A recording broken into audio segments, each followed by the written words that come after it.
Hey everyone, and welcome. Today we are diving into a really key concept in economics, merit and demerit goods. These are just perfect examples of what we call market failure. That's when the market, if you just leave it alone, doesn't actually create the best possible outcome for society. So let's get right into it. So it really all boils down to this one simple question, right? We all kind of know we should probably study a bit more or eat a bit healthier, but our choices don't always line up with that.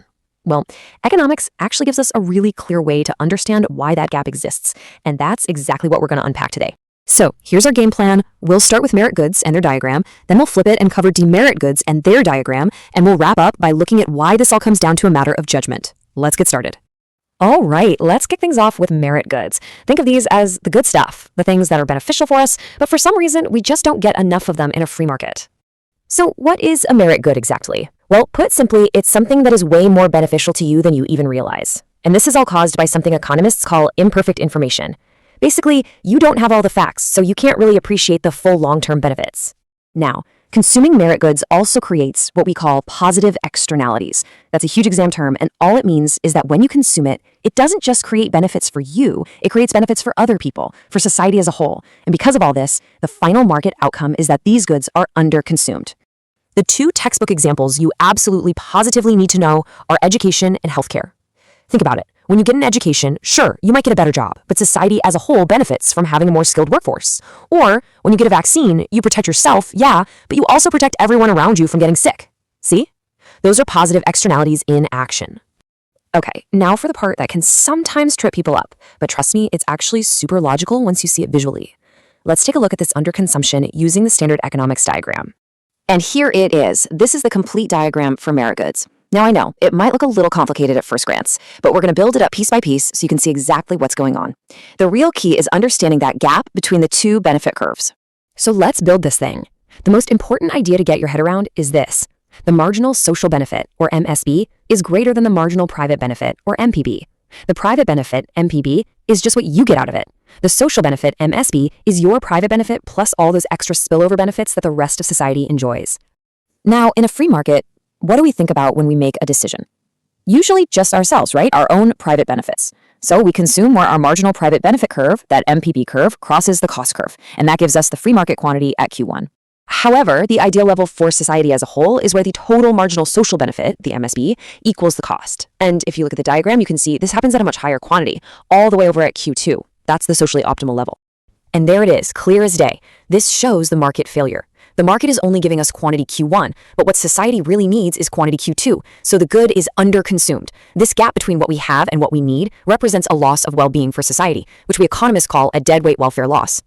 Okay, now that we've got a really solid handle on merit goods, let's flip the script and turn to their mirror image, demerit goods. And as you can probably guess, this is all about the stuff that's more harmful than we think, and that we end up getting way too much of in a free market. The definition here is perfectly parallel to what we just learned. A demerit good is something that's actually worse for you than you think it is. And once again, the root cause is imperfect information, but this time it's because we as consumers tend to underestimate the long-term damage or the harmful effects of what we're consuming. So the consumption of demerit goods generates, you guessed it, negative externalities. This just means that consuming the good creates harmful effects or costs for other people or for society as a whole, and the totally predictable market outcome, overconsumption. And the classic examples are exactly what you think they are. Cigarettes, excessive alcohol, gambling. Consuming these things doesn't just harm the individual, right? It creates these wider social costs, like the huge burden on the healthcare system from smoking, or the societal impacts of addiction. All right, you know what's coming next. Let's get this on a diagram to see exactly how this overconsumption plays out in the market. Don't worry, the logic is going to feel very familiar.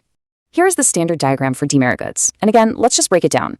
The key thing you'll notice this time is that the benefit curves have flipped. Consumers think they're getting a higher private benefit than the actual benefit to society. So here's the crucial point. The marginal private benefit, the MPB, is actually higher than the marginal social benefit, the MSB. But why? Well, it's because as consumers, we might get some short-term enjoyment, but we completely ignore or just underestimate the long-term health problems and the negative costs we're putting on everybody else. And again, the free market only really cares about our private decisions, so consumers are going to operate where their marginal private benefit, the MPB curve, meets the cost. On our diagram, this leads to the market producing a really high quantity at Q2. But what's the socially optimum level once we account for all the harm? Well, that's where the true marginal social benefit curve intersects with the cost, and this happens at the much, much lower quantity of Q1. So we can see the market failure crystal clear.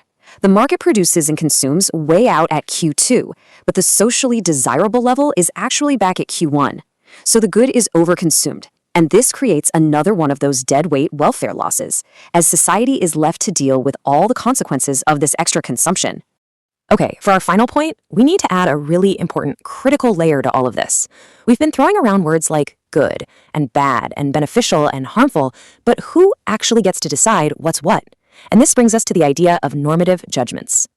You see, the whole concept of merit and demerit goods is based on what we call normative judgments. These aren't objective facts, they're opinions, they're value judgments about what is socially desirable or undesirable. This quote just sums it up perfectly. Different governments, different societies, they can all classify goods completely differently depending on their own unique priorities and beliefs. There's no objective formula here. It really is all about a society's values. And that leaves us with a really fascinating question to think about. What are some of the things that we consume freely today? Things like sugary drinks, fast fashion, maybe even social media that might one day be classified as demerit goods in the future once their true social costs become a lot clearer.